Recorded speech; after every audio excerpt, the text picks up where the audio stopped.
అధికారంలోకి వస్తే మీ లోన్ తీస్తారని చెప్పినా కదా, మరి ఎందుకు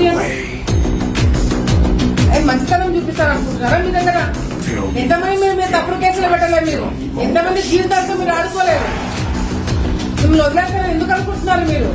ఒక్కొక్కరికి లెక్క చెప్తా అని చెప్పి తీస్తా పెట్టుకున్నారు. ఎందుకు నేను కూడా దాంట్లో మీ పేర్లన్నీ ఉన్నాయి. 100 మంది నా వల్ల ఇబ్బంది పడబోతున్నారు.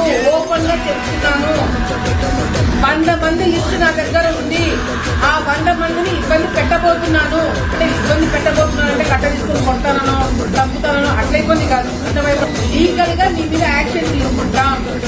మీరు చేసిన అరాచకాలు బయట పెట్టి ఆధారాలు నిరూపించి మరి మీ మీద కేసులు పెట్టిస్తాను. ఎందుకంటే ఆలగడ్డ రాజకీయాలు నాశనం లేపింది మీరు కాబట్టి మీకు శిక్ష పడబోతుంది. మీరు జాగ్రత్తగా ఉండండి అని నేనే చెప్తున్నాను.